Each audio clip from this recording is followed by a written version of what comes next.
Welcome back to the Beyond the Suite podcast, sponsored by the Salon Hub. I am your host, Steve Cassano, founder of the Salon Hub, and today we are talking with Harry Donohue of Harry Leo Hair. He is a South Jersey stylist who is in his first year of Salon Suite ownership, and we talked to him about how he got into the industry, what his first year's been like, and how he's been using Instagram to get new clients on his book, along with where he plans to go from here. So if you're new to the industry or new to Salon Suites and you're trying to figure out what that looks like, this is a great conversation to listen to. So without any further ado, here's our conversation with Harry Donohue.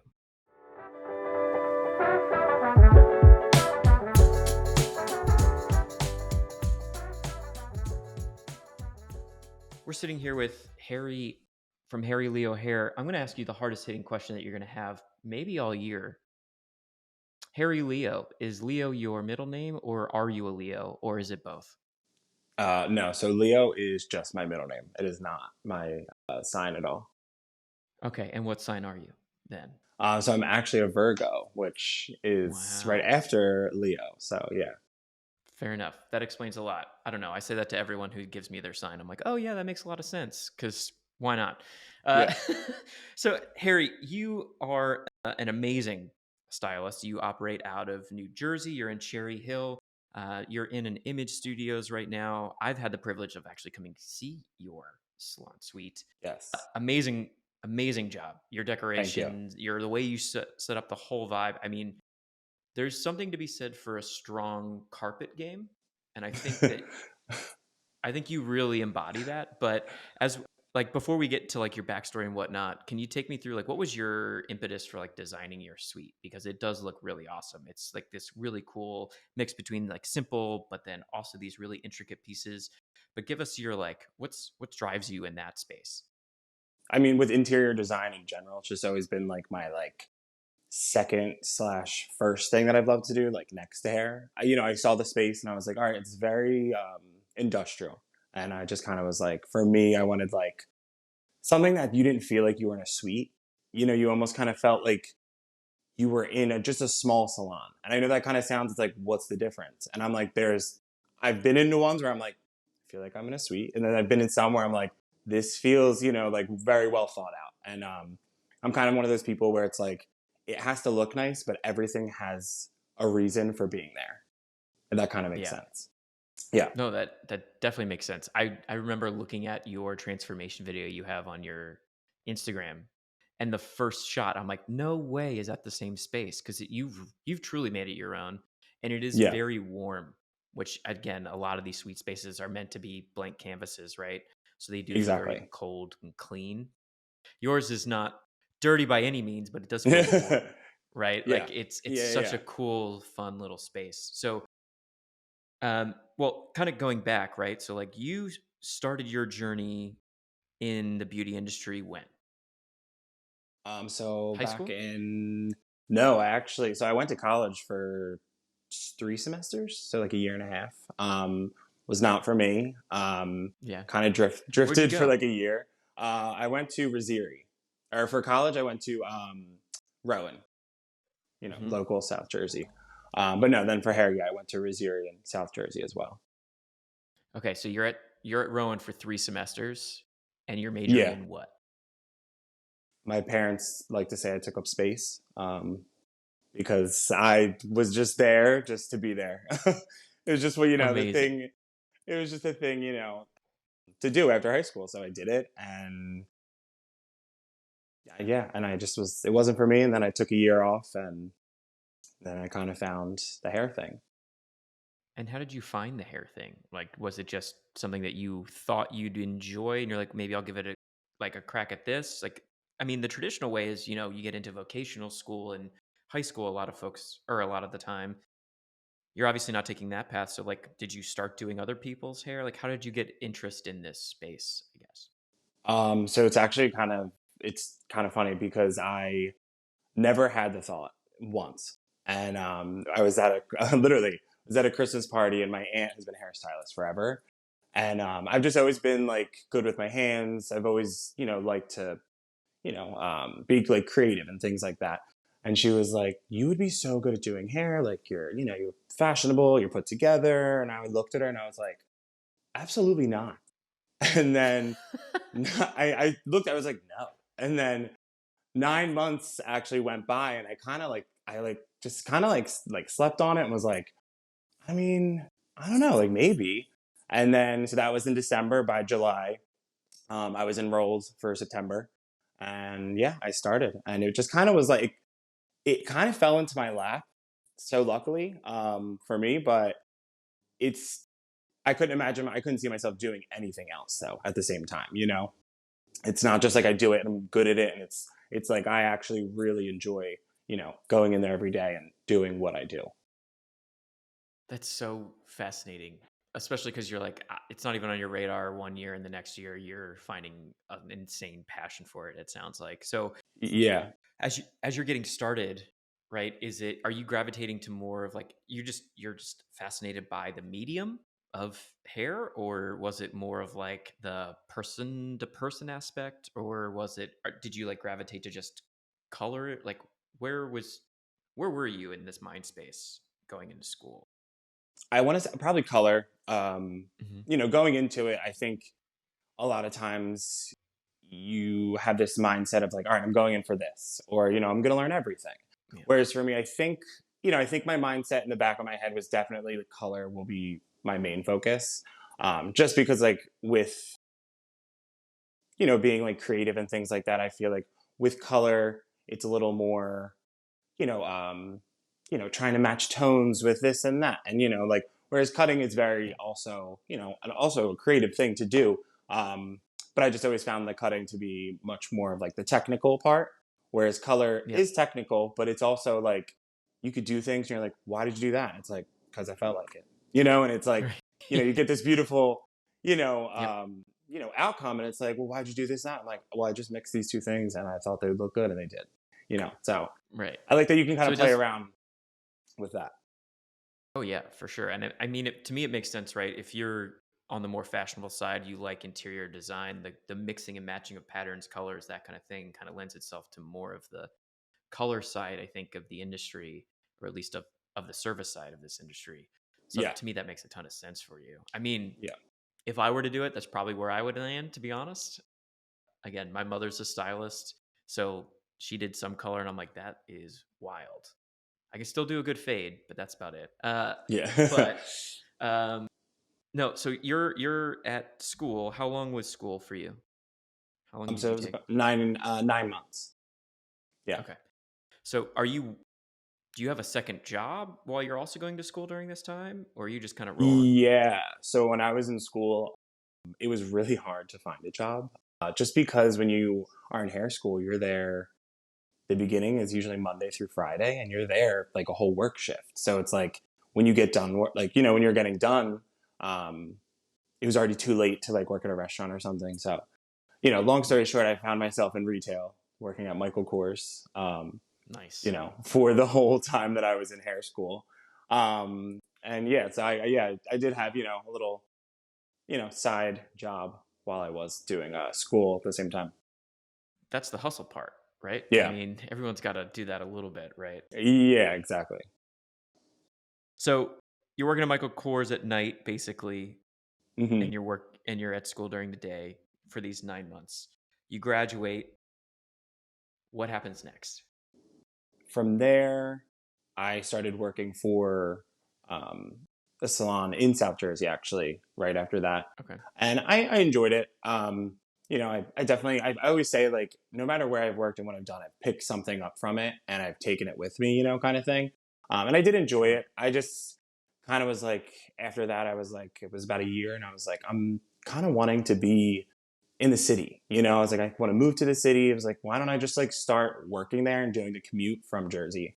Um, so yeah, so then I went over to Rittenhouse in Philadelphia and started working there. And for the past up until I opened my suite, was there for about like 4 years, 5 years working.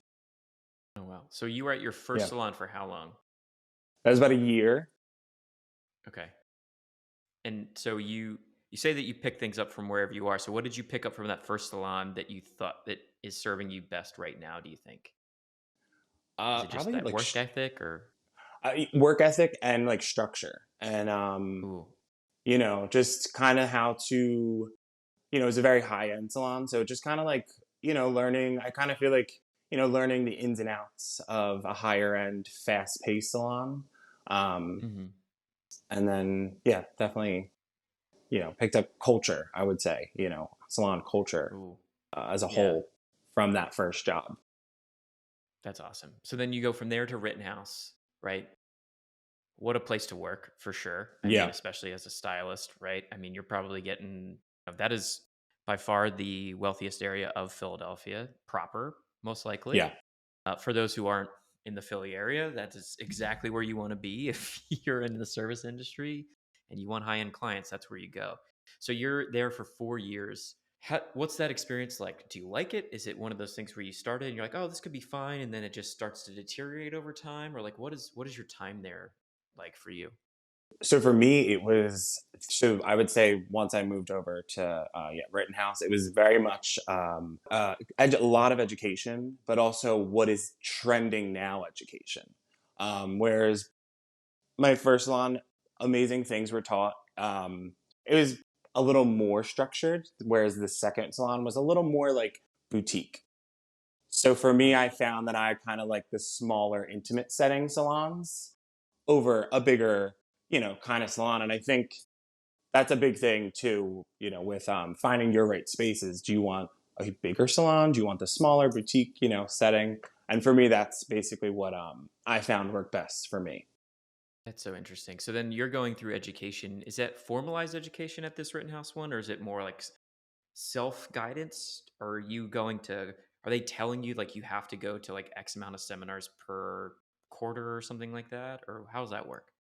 So that was it was definitely both. So as an assistant there, it was weekly education, and that was either in house or where we would have educators from different brands and whatnot come in and do an actual class for us. But as an assistant, you were expected to do weekly education, um, and at the time you're like, ugh, dragging your feet. You're like, I gotta go to this class, but like, now looking back, I'm like, those classes weekly, like, are what made me, like I said, every class, everything I've ever done, I feel like I take a little bit away from that. Even if it's like the smallest thing, and it's like you just, apply it to your daily, styling needs. Right. Wow. Yeah, that's a lot for sure. Okay, so you go from apprentice. I'm assuming then you get to like a main stylist. How long into that experience? So if we want to include also, my whole Yeah. apprenticing, including Jersey, Philly, it was probably about 2 years total for apprenticing, a year in Jersey and about a year in Philadelphia. Okay. And then you switch over to building your own book, I'm assuming, right? And like actually owning your clients and things like that. So for my salon that I was at, it actually was kind of, you started part time, full time. You started part time stylist, part time assistant. So still becoming full time, you're working at the same place, but 2 days a week I would be a stylist. 2 days a week I would be an assistant. And I honestly, the reason for that structure was because as a new stylist, your book's not full yet. So Yeah. having those two assisting days is actually, it's a nice thing to fall back on because it's like I now have, I'm don't have to worry about, okay, I'm going in, I have no clients today, I'm not making money. It's like you still Yeah. have a little cushion to fall on, at the end of the week. So yeah, that's kind of how why that was structured like that for about a year, and then after that, you're basically a full stylist. So then you're basically building your book over that first year. So that way, when you do flip over, you're not just twiddling your thumbs and hoping somebody walks in, Exactly, which I essentially. feel like can be the case a lot, as a new stylist because you don't have that book. Oh, for sure. I mean, 100%. So you're there for 4 years. The next stage, as you kind of alluded to, is owning your own suite, right? So you're going Yeah. from a boutique that's managed by somebody else to your own gig, running your own shop. At what point during that 4 year stint were you like, maybe I could do this on my own? Was it towards the end, or was that something that you were kind of working towards along the way? So honestly, since the day I not the well maybe not the day, but since my first this is like the first phase of hair school, they'll call it. I've always was in the back of my head was like, I think I want to own my own salon. And, I wasn't too sure about it yet. And then I think, after working in the different settings, I was like, I was almost trying to like collect intel for like the first few years of doing hair. Once I kind of had the idea of opening something. Um, and yeah, so I just kind of was like, okay, do I want big salon, medium size? And then things like that, were coming through my thoughts. And Hmm. yeah, for me, I just, having all those things together, just kind of helped me figure out that I was like, yeah, I think I can do this. It definitely was a scary Hmm. decision, but yeah.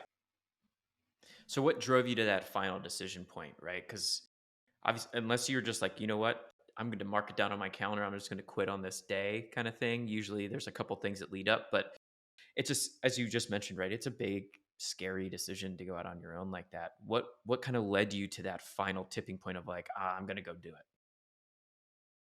So for me, I really was. I found towards the end of me working for someone else, I found that I would and like I would always help out, do certain things. A lot of my clients would reach out to me directly to book. And I just was like, well, I'm already kind of booking, half of my clients, which is great, myself. Yeah. And I was doing color order and everything for like the whole salon. So I was like, well, I'm already doing the color order. I book a lot of my clients myself. So I was like, what's the difference between doing it for a bunch of people or just doing it, all for yourself in like a salon suite setting.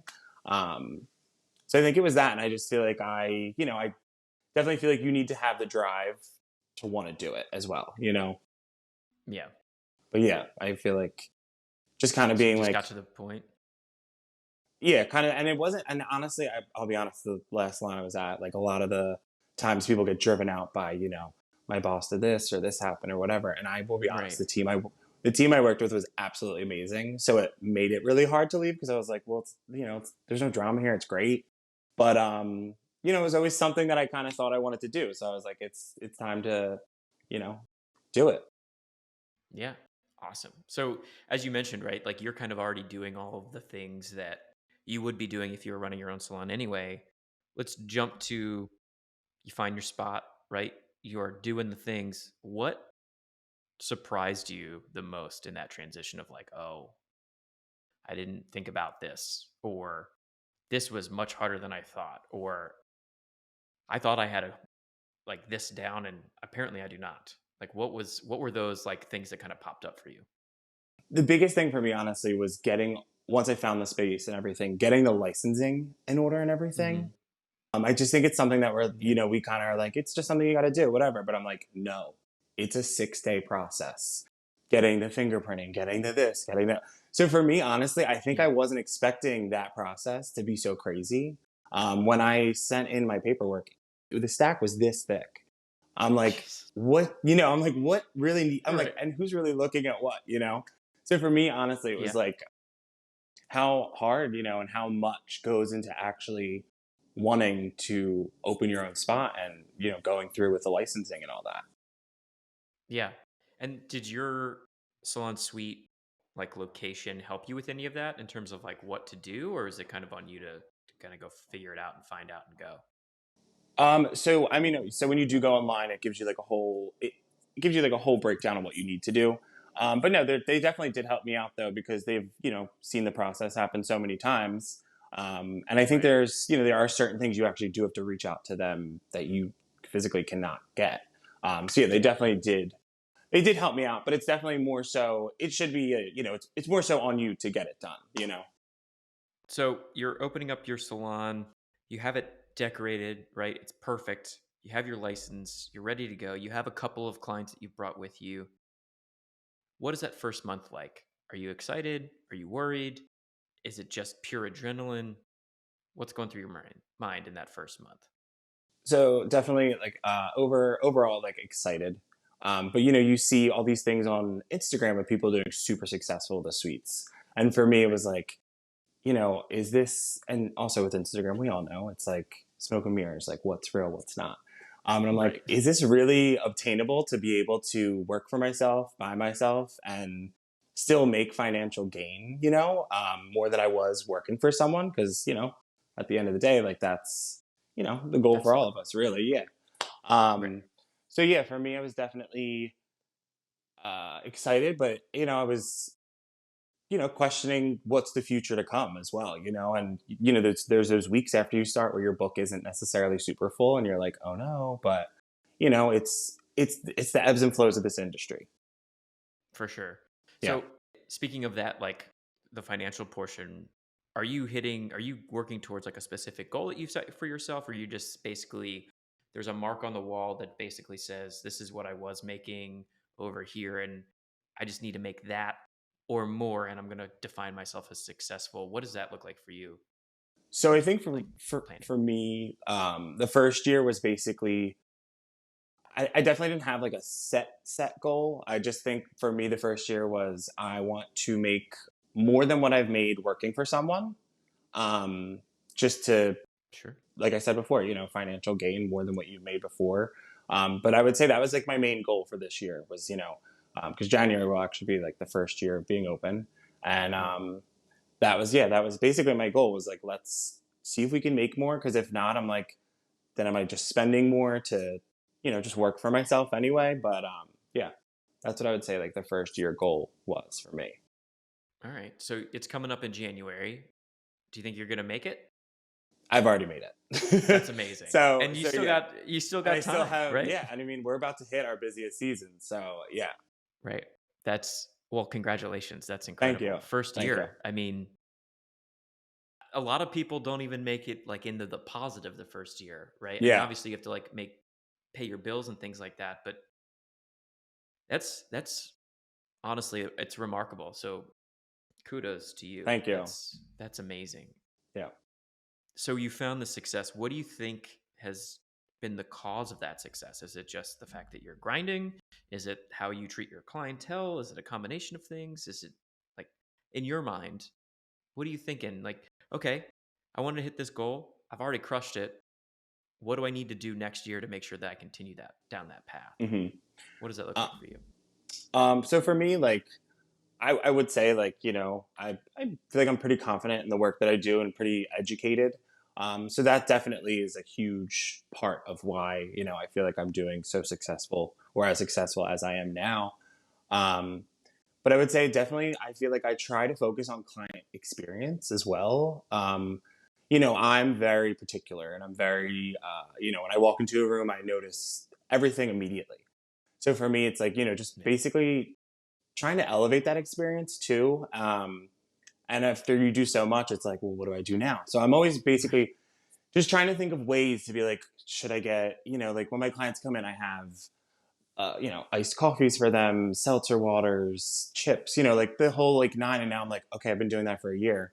How can I elevate their experience now after already doing things like that? Right. Do you have any ideas right now of what you might do? um, So I'm coming. So I mean this is not necessarily the same, but it is. So I'm Hmm. doing like merch coming for December. Okay. So I feel like just doing fun things like that. It keeps like clients like involved. They see like they're like, oh, you're Oh doing yeah. like crew necks. Like I want one. Um, I just feel like it Nice. makes it like a fun environment to also to be in. It's not like, oh, I'm just getting my hair done with my hairstylist. It's like, oh, I'm going to Harry's. Like we're gonna hang out. He's all Right. those things. I feel like when I'm with my clients, it's like we're hanging out, especially in a Right. suite setting. It's so intimate, you're one on one the whole time. For sure. So Yeah. you're doing merch. I heard crew necks. What else is on the list? Anything fun? So we're just starting off with crew necks and hats to start. Nice. And then we'll see, if this round goes good, then I'll do different, Yeah. colors and, add Slat more bands to it. from Yeah. 1988, right? Yes. It'll be perfect. That'd be awesome. Yes. Well, that's incredible. So kind of going back to that education part, right? So like you were used to doing the weekly education. Obviously that didn't last probably past your apprenticeship, right? But what does education look like for you now? Obviously it's something that you need to keep up on and in your past, salon experience, I'm assuming even once you hit, the stylist phase full time, you were still having to do a lot of education again on the trends and things like that. What are Yes. you doing now? What effort are you putting in towards that side of your business? So now I would say, because now, yes, it is all on me, and I honestly feel like it's a lot of Instagram. Really, I'll see a Hmm. lot of educational things on there, and I'll just kind of like save them even into my Instagram, archived area, and I'll go back and like look at different highlighting techniques, styling techniques, whatever it may be. But on Yeah. top of that too, just try and keep an eye out for education that I kind of like. And I try and, now that I'm on my own, try and tell myself, okay, like let's do two, big classes this year. And then, you might find your free classes, here and there that you could kind of take. But for me, it's basically trying to push myself to do two big classes of something that I've been working on or trying to work towards. Um, twice, two a year, essentially. Yeah. No, I think Yeah. that's great. So, kind of jumping off of that though, typically a lot of those educations are around product companies that are then providing education, right? So Yes.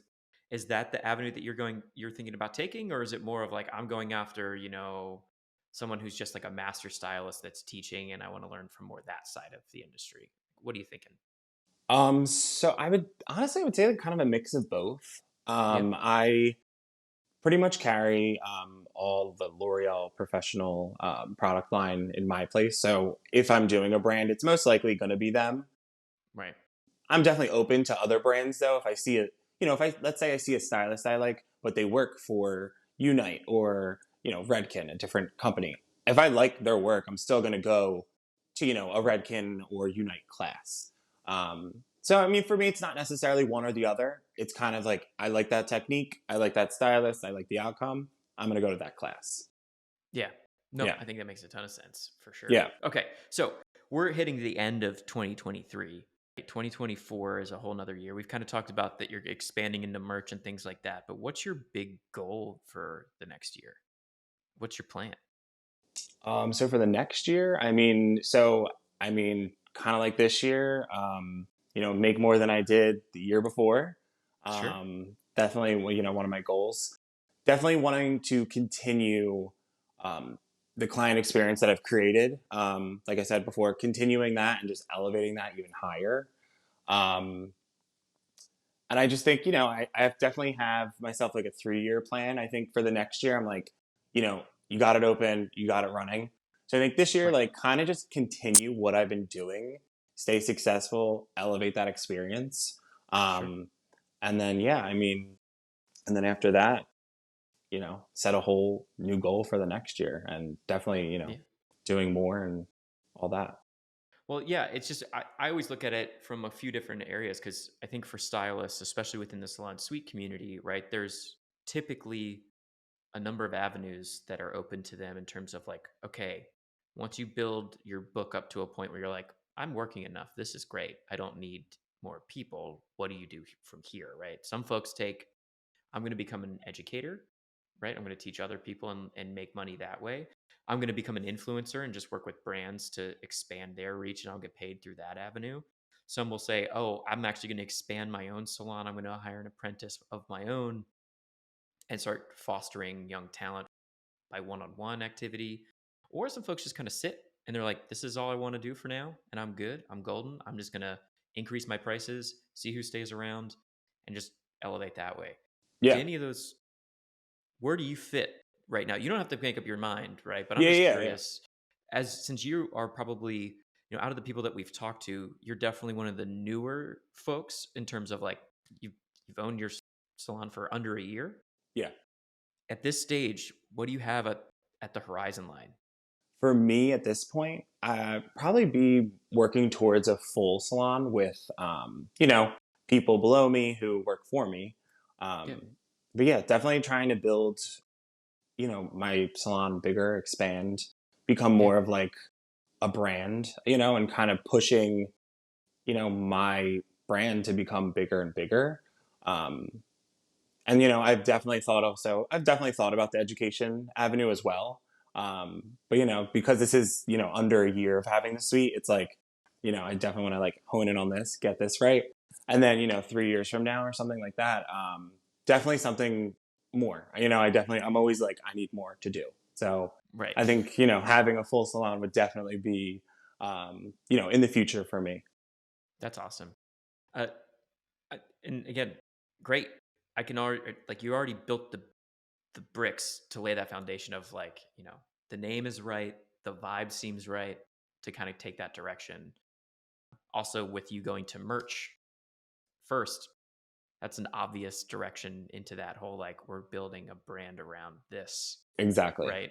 To get this to a bigger spot. I mean, I love that. That's incredible. So as you've kind of gone through this first year, a lot of everything's on you, as we've kind of talked about, right? The service you've really nailed down. Obviously, you do great work. I mean, it's very evident if you're on your Instagram for like 20 seconds, right? You do really Thank you. awesome Yeah. transformations, and like your color is awesome, and the cuts that you've been doing have been really incredible. Like the bobs that have come out over the last couple months Yes. for you. I mean, everyone trusts you for that big of a cut, and like that is not a small It's endeavor it. for them, right? Me neither. I listen. A bob from this length to a bob is nerve wracking for me, especially when it's a brand new client. I can only imagine, right? Yeah. So you're going through all this stuff, right? But you also have to do all of your own marketing, and you do a really great job. What for you have you kind of leaned on in terms of like what's your mentality when it comes to your marketing? Is it just post whenever you feel like it? Is it you put yourself on a schedule? Is it like what do you think about from the marketing side for your business? So for the marketing side, definitely all looks so much easier than it is, Hmm. because you do need to stay consistent. You do need to stay on top of it. I would say I don't try and hold myself to too much of a schedule, only because when you're doing so much in the salon all day every day, the little things that people aren't seeing, Yeah. you can get burned out easily. So I don't ever hold myself to anything crazy.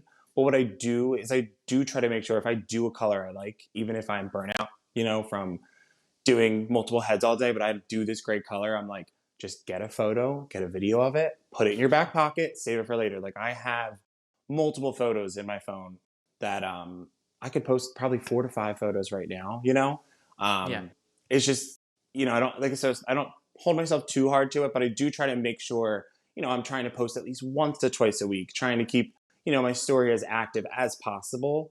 Um because when people do see that, it's a part of the brand, it's a part of what people want Right. to see nowadays on Instagram. They don't want to go to someone where they're like, okay, they haven't posted since 2018, like they want to go to someone who Yeah. is posting at least at the minimum 3 times a month, I would say, Right. just to stay relevant and stay, active on your social. Yeah. So And yeah. also to see what the trends are that you're executing, right? I mean, especially Yeah, from a seasonality perspective, it's super important to make sure like if I'm going to go a little red for this season, right? I want to see that you've done that before, right? Or exactly, yeah. It also again with just the helps. the haircuts, right? And it, We're yeah, going from here to exactly. here. Yeah. Listen, You got to know that you can do it. I posted that one Bob video, 2 months ago, and I've had 4 Bobs come in ever since. And it's like the things you produce are That's the cool. things you're also going to get back. So it's like, if you're expecting these balayage clients, you need to be posting the balayage that you're doing. What you put out is kind of what you get back, which is great, especially in a suite, because I do remember working in a full salon where you didn't pick what you got. People didn't come for you. They came to the salon and you got placed with them. And they Right. want not at all what you do, but you got to make it work. Whereas Yeah. now, you tailor your social media to what you want to get to come in, and that's what's going to be in your chair. Yeah. And so it sounds like you found some pretty decent success from posting on Instagram from like a new Yeah, client perspective. Is that how you're for getting most of sure. your clients? Is through social media? Yeah, honestly. And I know people will do, Yelp and all these other avenues for advertising, which are Hmm. great. You can never have too much advertising, but when you're working for yourself, you only have so much time that you can do people's hair. So I Right. would say, honestly, Instagram has been my best tool for marketing. I will do, some sponsored posts for $30 for a week. And if I get one client from that, that post is already paid for itself. Right. So it's worth it to really invest in your social media. Um, and just don't hold it, don't go crazy over trying to be relevant, but just try to be relevant at least to get that clientele that you want. Right. I mean, I think that makes a ton of sense. Yeah. So, we kind of talked about your social media and the marketing side for the most part, but as you kind of grow and you get a fuller book, right? Are you finding that the people that you're getting through Instagram that they're coming back, or is it more of like a one stop, like they're coming in then they're gone? Like what's the stickiness like from the Instagram side? So honestly, I feel like it's been a really good retention Hmm. with even my Instagram clients. I also, That's great. my biggest thing with especially newer stylists is setting up your client for their next appointment before they've even left. And that's not even pre-booking it. It's telling them next time I think I want to do this instead of this, or next time let's add a little bit of this. Because now you've just set them up to be like, you're now my client. And also I personally, when I'm telling clients like, let's do this next time, it's because I'm like, looking at them and I'm like, I want you to really enjoy what I'm giving you. Right. And setting up a plan for them while they're in the Yeah. chair for the next not only one session but maybe two or three.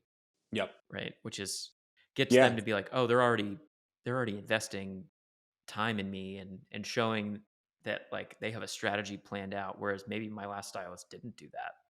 And it was Yeah. just like, "Alright, well, just book your next appointment. What do you want?" Right? It's not like, Hmm. "Here's the vision No, that we have." exactly. I think that's super important and really awesome of you to do. I mean, it just shows that you're just really into the people that you work on, which at the end of the day, I mean, you can't beat that, Yeah. right? Oh, That's what no, anybody it's wants from their no, stylist. exactly. And when you start to do that with your clients, they sit in your chair and they say, all right, so what are you doing to me today? And that's the best client because now I'm like, all right, I'm gonna do exactly what I think looks best for you. Yeah. So it's Oh my definitely gosh. Well, I was about to ask you, like, outside of that, what's your like favorite part of your day today? But it already kind of sounds like you've answered that question maybe a little bit. favorite part. I would say, when you have that good client come in and you're doing their Mhm. hair the whole time and like you're just not realizing that you're working. You're just kind of like, Mm-hmm. you're working, but it's like I kind of feel like I'm hanging out with a friend at this point, doing their hair, and we're just like chatting away. So honestly, Yeah. just like the connection I can build with my clients, to make it an enjoyable day for me, but also, they're with me for 4 hours. Like, Right. I also want to make sure they're enjoying their time with me. So. Yeah. I mean, that's really fun. But that also leads me to what happens with a lot of people that go out on their own and they're setting their own prices and they're doing on this thing where they've become friends with those folks. Do you have a hard time charging them at that point what your full rate is? Like, do you end up giving out No. discounts left and right? Because there are a lot of people that do that, right? So, Yeah. like, how do you hold steadfast on your pricing while at the same time, forging these like very personal relationships? Because I think that's a little tough. So for me, I mean, I just kind of look at it as I don't have an hourly rate, but Hmm. I try and tell myself, your hourly should be, a certain, basically a certain price. And I know about all these other services that my clients get. They're like, oh, I just got my lashes done. I just got this done. I just got that done. So it's kind of like if the other artists are also charging their full on pricing, um, I will too. If a client sends me a bunch of people, that might be one time where I'm like, okay, like, well, I'll take 20 off of this or something off of that. Right. But for me, I know, it's a business. So I'm like, now we have this connection as like friends. But it's still, at the end of the day, it's my livelihood, it's my business. So it's like, and it's not like it's a shock, to them. Like they've Right. always been charged that. So they know what they're getting themselves into. It's not like it's a sticker shock. Oh my God, I thought we were friends. Yeah. And I've kind of always set that principle, even with friends and family too. I've always just kind of had to set a principle because I've seen so many stylists where it's like they fall into that hole of like, oh, discounted this one. Now this one's not coming back because they're expecting it. And it's just like they're going to pay the same price somewhere else and maybe not even get as good as quality. So it's, I'm going to stand true to what I feel my value is worth. I love that. I mean, I think that's the healthy way to do it for sure. I Yeah, I'm yeah. a lot of people just they again, I've seen it so many times where they just continue to discount and discount and discount because they feel like that will keep people in their chair when in reality it's the relationships that you make, right? And this level of service that you're providing. And I think harping on that specifically in your case, right, gets the job done and doesn't cause any awkwardness, which is great. Yeah. Especially if you're forging that friendship after on the basis of a transaction, right? Because it is at the end of the day, you're running a business and it is a business transaction service for money. Yeah. Exactly. You got to keep that. I Yeah, think a lot of yeah, people right. lose sight of that after a while, right? Yeah, no, you gotta, keep that mindset going. Yeah. All right. So this is the last question that I have for you. If you were to, let's just say, start over today, right? You're a year in. What would you do differently in your first year if you had a magic wand to like wave it? Anything? I honestly don't think I can think of much. I feel like I've been very successful in like the marks that I wanted to hit over this year. I mean, there's little things. I would say my biggest regret would be when after I opened up my LLC, I got a bunch of spam and I paid all of the things that were not real. So I wasted a lot of Oh money on no. things that weren't real. But honestly, like, yeah, if you really want to talk about my biggest regret, it was paying those things that weren't real. Like But other what than things? What are you talking about? Like insurance or something so, that didn't exist or what? I'm talking things from like what was the NJ government with like the official seals on it and everything, and they send you these things, and it's like you're subject to $5,000 in penalties if you don't pay this, and they always make the date like the day of that they sent it, so then you're like, I gotta Right. pay it. So yeah, that would be my biggest regret is paying a bunch of fake Scammers. things, scammers after opening my LLC, and that's what I always tell people when they're opening. I'm like, please don't pay them, and like I'm not geriatric. I know what real and fake, paperwork looks like usually, but these look Right. so legitimate. And that was awful. But other than that, um, everything else has been honestly great. That's that's great to hear. Yeah. Amazing. Well, thank you for taking the time to sit down with us today or sit Yeah. down with Thank me you. today and chat about your story. I love it. I would love to check in with you later down the road to see how Yeah, 2024 is going as well, how the merch run goes and all of that kind of fun stuff. for sure. But before we go, where do you want people to come find you at? If they want to look you up, if they want to see your work, if they want to see what you're up to, where do they go? On Instagram, Harry Leo Hair. Yeah, that would be it. Perfect. Awesome. Well, go check out Harry. He's an amazing stylist. Make sure you give some love to his work. And Harry, thank you again for taking the time and talking Thank with me you. today. Thank you. All right, cheers.